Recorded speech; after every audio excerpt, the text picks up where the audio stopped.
Bismillahirrahmanirrahim. Assalamualaikum warahmatullahi wabarakatuh. Kami dari kelompok 21, saya sendiri Nabila Zaratu Fuadi bersama rekan-rekan saya akan menjelaskan pengaruh penerapan manajemen resiko terhadap kinerja keuangan bank syariah dengan manajemen laba sebagai variabel moderasi.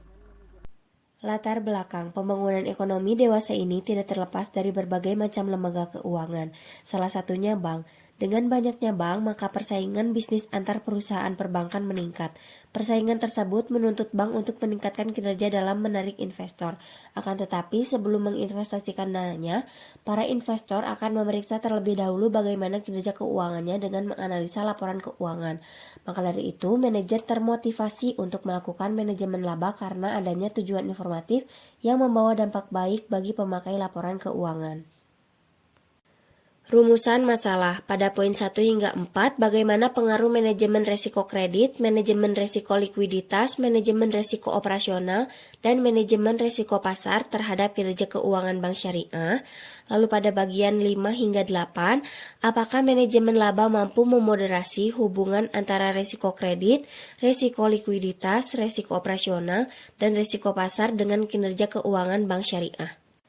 Tujuan masalah pada bagian 1 hingga 4 untuk menganalisis pengaruh manajemen resiko kredit, manajemen resiko likuiditas, manajemen resiko operasional, dan manajemen resiko pasar terhadap kinerja keuangan bank syariah.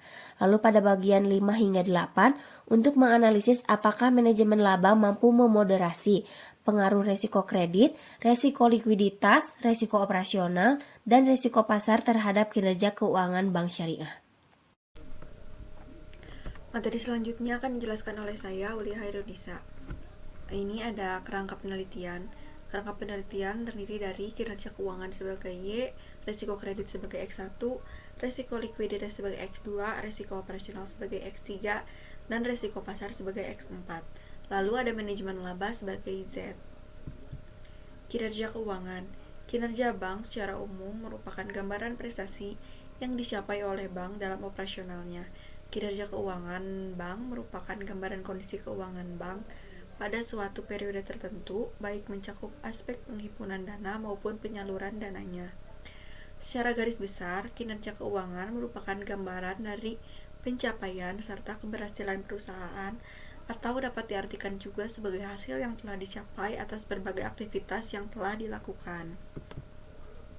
Kinerja keuangan terbagi menjadi dua, yaitu laporan keuangan dan rasio kinerja keuangan. Laporan keuangan bank merupakan kondisi keuangan bank secara keseluruhan. Dari laporan ini akan terbaca bagaimana kondisi bank sesungguhnya, termasuk kelemahan dan kekuatan yang dimiliki. Rasio keuangan merupakan indeks yang menghubungkan dua angka akuntansi dan diperoleh dengan membagi satu angka dengan angka lainnya. Rasio keuangan digunakan untuk mengevaluasi kondisi keuangan dan kinerja perusahaan. Dalam kaitannya dengan kinerja keuangan bank, maka rasio yang digunakan dalam penelitian ini adalah ROA atau Return on Assets. Kriteria penilaian ROA atau Return on Assets. Di sini ada peringkat 1 sebagai keterangannya sebagai sangat sehat sampai peringkat kelima keterangannya tidak sehat. Manajemen risiko. Yang pertama ada risiko kredit. Risiko akibat kegagalan debitur dan atau pihak lain dalam memenuhi kewajiban melunasi kredit pada bank. Lalu ada risiko likuiditas. Risiko akibat ketidakmampuan bank untuk memenuhi kewajiban yang jatuh tempo dari sumber pendanaan arus kas dan atau aset likuid berkualitas tinggi yang dapat diangunkan tanpa mengganggu aktivitas dan kondisi keuangan bank. Lalu ada risiko operasional, risiko kerugian yang diakibatkan oleh proses internal yang kurang memadai. Kegagalan proses internal, kesalahan manusia, kegagalan sistem, dan atau adanya kejadian eksternal yang memengaruhi operasional bank. Lalu ada risiko pasar, risiko pada posisi neraca dan rekening administratif akibat perubahan harga pasar, antara lain risiko berupa perubahan nilai dari aset yang dapat diperdagangkan atau disewakan. Lalu ada manajemen laba. Manajemen laba yaitu merupakan aktivitas manajerial untuk memengaruhi dan mengintervensi laporan keuangan. Terdiri dari 4, yaitu taking a bath, income minimization, income maximization, dan income smoothing. Materi selanjutnya akan dijelaskan oleh teman saya. Populasi pada penelitian ini adalah Bank Umum Syariah yang ada di Indonesia pada tahun sampai dengan 2018 sebanyak 14 bank. Sampel. Pengambilan sampel pada penelitian ini menggunakan teknik purposive sampling, di mana penentuan sampel dengan pertimbangan tertentu, di antaranya bank syariah yang terdaftar di Indonesia dan menerbitkan laporan keuangan tahunan selama periode 2015 hingga 2018. Lalu bank syariah yang menyampaikan informasi rasio-rasio keuangan dalam laporan yang dipublikasikan. Dengan demikian, sampel yang memenuhi kriteria terdapat 12 bank syariah. Jenis penelitian. Jenis penelitian yang digunakan dalam penelitian ini adalah deskriptif kuantitatif, yang digunakan untuk menggambarkan suatu fenomena secara deskriptif sekaligus menganalisis hipotesis yang telah ditetapkan. Waktu penelitiannya yaitu dimulai pada bulan Juni 2019. Teknik pengumpulan data. Jenis data yang digunakan dalam penelitian ini adalah data sekunder yang diperoleh melalui laporan keuangan tahunan perbankan syariah di Indonesia yang terdaftar di Otoritas Jasa Keuangan mulai dari tahun 2015 dan masih beroperasi sampai 2018. Alat analisis yang digunakan adalah SPSS Statistik 16 dan FU9. Variabel-variabel. Variabel dependen yang digunakan dalam penelitian ini terdapat variabel kinerja keuangan. Lalu variabel independen menggunakan 4 variabel, diantaranya resiko kredit, resiko likuiditas, resiko operasional, dan resiko pasar. Lalu variabel moderasi. Dalam penelitian ini menggunakan variabel moderating manajemen laba. Selanjutnya akan dilanjutkan oleh saya, Fani Irvina, untuk analisis data. Yang pertama, uji statistik deskriptif. Jumlah sampel yang digunakan sebanyak 48, namun ada 8 sampel yang outlier dan menyebabkan data tidak berdistribusi normal, sehingga total sampel yang dilakukan pengamatan sebanyak 40. Untuk nilai pengamatan ROA atau kinerja keuangan memiliki nilai minimum negatif 8,09, nilai maksimum 12,4, nilai rata-rata 1,0978, standar deviasi 3,49368. Untuk nilai pengamatan NPF atau resiko kredit memiliki nilai minimum 0,32, nilai maksimum 22,04, nilai rata-rata 4,7262, dan standar deviasi 4,1982.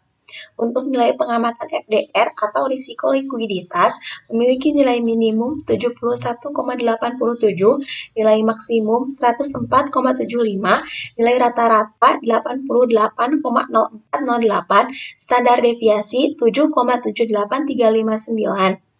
Untuk nilai pengamatan BOPO atau pengaruh risiko operasional memiliki nilai minimum 62,4, nilai maksimum 134,63, nilai rata-rata 94,7135, dan standar deviasi 13,48429.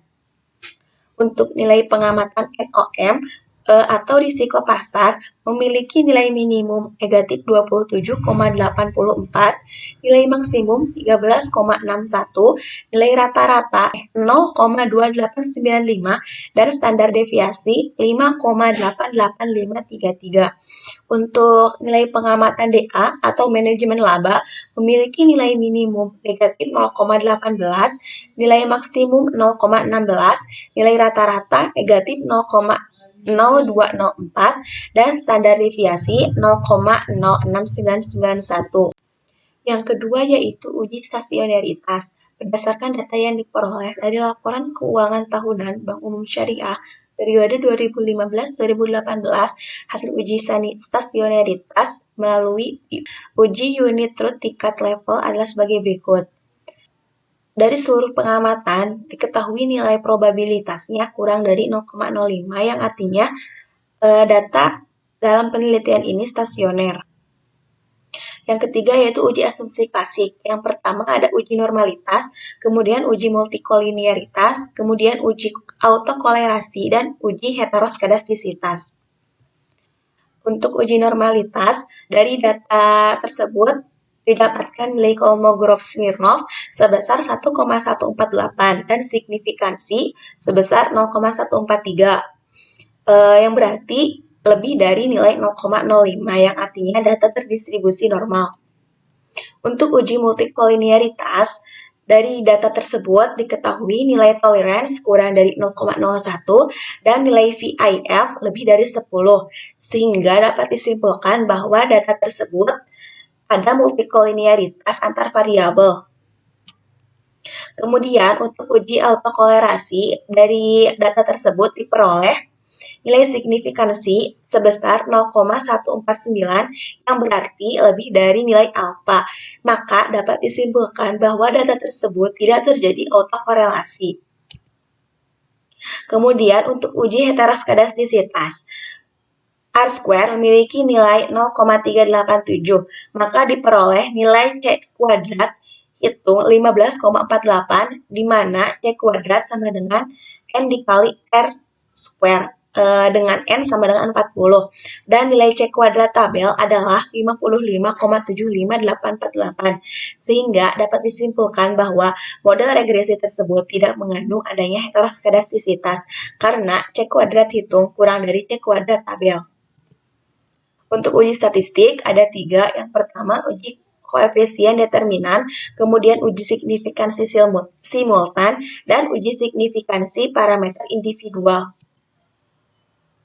Untuk uji koefisien determinan atau R², output di samping menunjukkan besarnya adjusted R² adalah 0,934, yang berarti bahwa 93,4% mempengaruhi variabel dependent, sedangkan sisanya 6,6% dijelaskan oleh variabel lain di luar model regresi.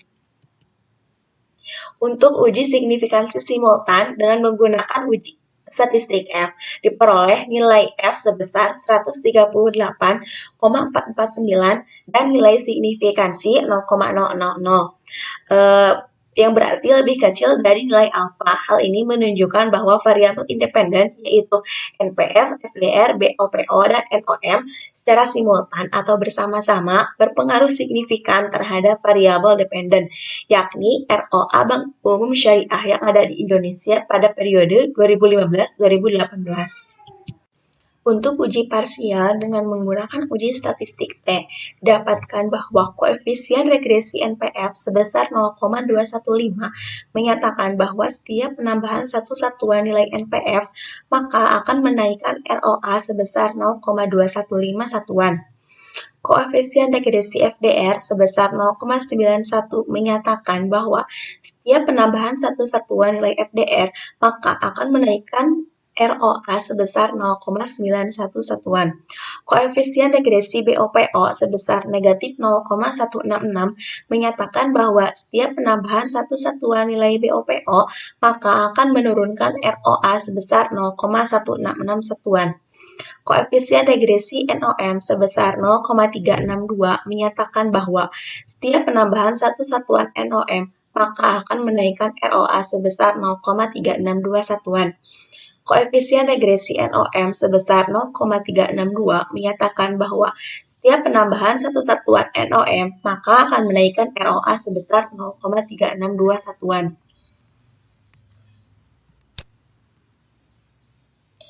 Untuk MRA dengan menggunakan uji statistik FUJ MRA, dihasilkan bahwa nilai F sebesar 233,993 dan signifikansi sebesar 0, artinya lebih kecil dari alfa. Hal ini menunjukkan bahwa variabel independen atau NPF, FDR, BOPO, dan NOM, serta variabel moderasi secara simultan berpengaruh signifikan terhadap variabel dependen, yakni ROA Bank Umum Syariah yang ada di Indonesia pada periode 2015-2018.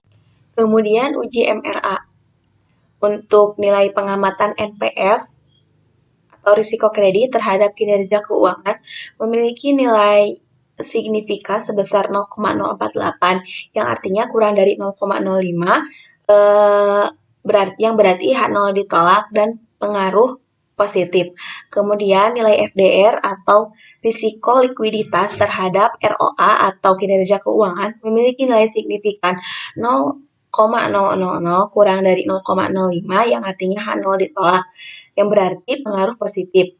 Kemudian untuk nilai BOPO atau pengaruh risiko operasional terhadap ROA atau kinerja keuangan memiliki nilai pengamatan 0,117 yang artinya lebih dari 0,05 yang berarti bahwa pengaruh negatif. Kemudian untuk NOM atau risiko pasar terhadap kinerja keuangan memiliki nilai signifikan sebesar 0 yang artinya kurang dari alfa yang berarti pengaruh positif. Kemudian untuk DA atau manajemen laba terhadap ROA atau kinerja keuangan memiliki nilai signifikan sebesar 0,01 yang artinya pengaruh positif. Kemudian untuk hasil penelitian dari keseluruhan yaitu yang pertama, risiko kredit atau NPF berpengaruh negatif dan signifikan terhadap kinerja keuangan. Hasilnya ditolak. Kemudian, risiko likuiditas atau FDR berpengaruh positif dan signifikan terhadap kinerja keuangan. Hasilnya diterima. Yang ketiga, risiko operasional atau BOPO berpengaruh negatif dan signifikan terhadap kinerja keuangan atau ROA. Hasilnya ditolak. Kemudian, untuk risiko pasar atau NOM berpengaruh positif dan signifikan terhadap kinerja keuangan atau ROA. Hasilnya diterima. Kemudian, untuk manajemen laba, mampu memoderasi hubungan antara risiko kredit atau NPF dengan kinerja keuangan atau ROA. Hasilnya ditolak. Untuk manajemen laba, mampu memoderasi hubungan antara risiko likuiditas atau FDR dengan kinerja keuangan atau ROA. Hasilnya ditolak. Untuk manajemen laba, mampu memoderasi hubungan antara risiko operasional atau BOPO dengan kinerja keuangan atau ROA, hasilnya diterima. Kemudian, selanjutnya, untuk manajemen laba mampu memoderasi hubungan antara risiko pasar atau NOM dengan kinerja keuangan atau ROA, hasilnya diterima.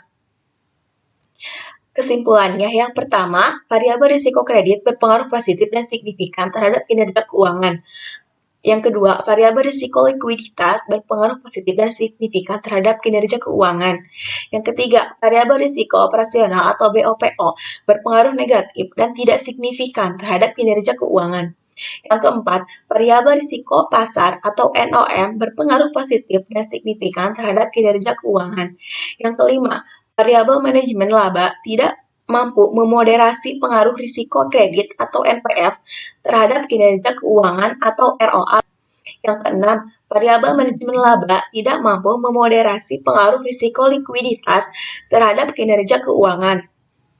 Yang ketujuh, variabel manajemen laba mampu memoderasi pengaruh risiko operasional terhadap kinerja keuangan. Yang kedelapan, variabel manajemen laba mampu memoderasi pengaruh risiko pasar terhadap kinerja keuangan bank syariah. Sekian dari kami kelompok 21. Maaf bila ada kekurangan. Wassalamualaikum warahmatullahi wabarakatuh.